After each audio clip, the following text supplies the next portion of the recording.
Mumbai Pune expressway राज्यातील 2 प्रमुख शहरांना जवळ आणणारा हा महामार्ग मात्र एक्सप्रेसवेवरून प्रवास करताना अनेकांच्या वाट्याला मृत्यू येतोय। आज पहाटे 5च्या सुमारास शेडूंग फाट्याजवळ भीषण अपघात झाला। या अपघातात आतापर्यंत 17 जण मृत्युमुखी पडले असून यात जखमी झालेल्यांची संख्या देखील मोठी आहे। हा अपघात नेमका कसा घडला आणि कोणाच्या चुकीमुळे घडला पाहूयात एक रिपोर्ट। मुंबई पुणे एक्सप्रेसवे लगतच्या शेडूंग गावासाठी रविवारचा सूर्य ती दुःखद बातमी घेऊनच उजाडला।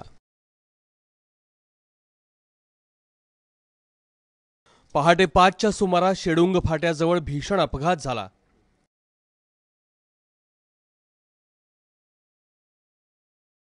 पुणे एक्सप्रेस हायवेवर रायगडच्या हद्दीत एक स्विफ्ट कार पंक्चर झाली। स्विफ्टमधल्या प्रवाशांना मदत करण्यासाठी एक इनोव्हा कार थांबली। खरतर स्विफ्टला रस्त्याच्या कडेला नेऊन दुरुस्ती करणं गरजेचं होतं, मात्र तसं न करता फर्स्ट लेनमध्येच पंक्चर काढण्याचं काम सुरू झालं। त्याचवेळी साताऱ्याहून मुंबईच्या दिशेनं निखिल कंपनीची खासगी बस भरधाव वेगानं आली। बसवरचं नियंत्रण सुटलं आणि बस थेट स्विफ्ट आणि इनोव्हा कारला जाऊन धडकली। धडक इतकी जोरदार होती की तिन्ही वाहनं बाजूच्या खड्ड्यात जाऊन उलटली। या दोन्ही कारमधल्या लोकांनी प्रसंगावधान राखत कारमधून उड्या टाकल्या, त्यामुळे किरकोळ जखमांऐवजी त्यांना फार इजा झाली नाही। मात्र धडकेनंतर बसमध्ये सुरू झालं मृत्यूचं तांडव। या ठिकाणी पुढे 5 ते 6 किलोमीटर गेल्यावर हा हायवे संपून कळंबोली जुना हायवे सुरू होते, म्हणजे मुंबई जाण्यासाठी। आणि या ठिकाणावरून वरच्या साईडने गेलो 3 किलोमीटरवर जुना पुणे हायवे भेटते। म्हणजे या मध्य भागाच्या ठिकाणी गाडीवाला आला की लोकल गाडीवाला आपला थोडा स्पीड कमी करतो की जेणेकरून आपला ठिकाण येण्यासाठी, परंतु त्याच्या पाठीमागे किंवा त्याच्या पुढे जर मोठा स्पीडचा गाडीवाला आला असेल तर त्या मधल्या गाडीच्या एखाद्या चुकीमुळे त्या मोठ्या गाडीवाल्याला त्याचा त्रास होतोय। अपघात 5-5:30च्या दरम्यान अपघात झाला तो, आणि त्यावेळेस आम्ही ज्यावेळेस स्पॉटला पोहोचलो त्यावेळेस इथे कम्प्लिटली अंधार होता। मग आम्ही ते रेस्क्यू व्हॅन इथे बोलवलेले, 3 रेस्क्यू व्हॅन आलेले आपल्या आयर्नच्या MSRTCच्या। त्यांना रेस्क्यू व्हॅनच्या त्या सर्च लाईटमुळे आम्ही सर्च लाईट लावून आम्ही खाली उतरलो।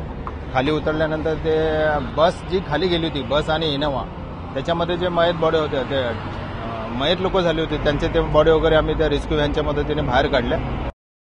अपघाताची माहिती मिळताच स्थानिकांनी घटनास्थळी जाऊन मदतकार्य सुरू केलं। जवळच्या MGM रुग्णालयात जखमींना भरती करण्यात आलं। सकाळी फोन आला का पॅनोशा हॉस्पिटलला आपला एक पेशंट ऍडमिट केलेला आहे, मुलगी म्हणून। तर त्यांनी आम्हाला असं सांगितलं की ते पेशंट आपलं घेत नाहीये। का घेत नाहीत असं विचारल्यानंतर त्यांनी सांगितलं पहिले आम्हाला ते डिपॉझिट द्या, पैसे द्या अगोदर, तरच आम्ही घेतलं जाईल।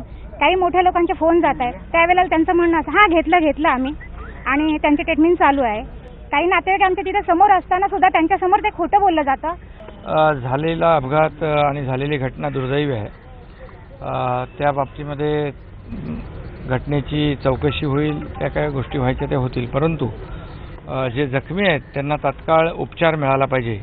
अपघातग्रस्तांच्या पाठीशी राज्य सरकार उभं आहे। जे जखमी आहेत त्यांचा संपूर्ण खर्च उपचाराचा राज्य सरकार करेल।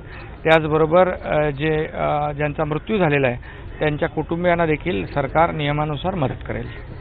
मुंबई पुणे एक्सप्रेस हायवेवर सकाळी 5च्या सुमारास एक मोठा ॲक्सिडेंट अपघात आपल्याला बघायला मिळालेला आहे।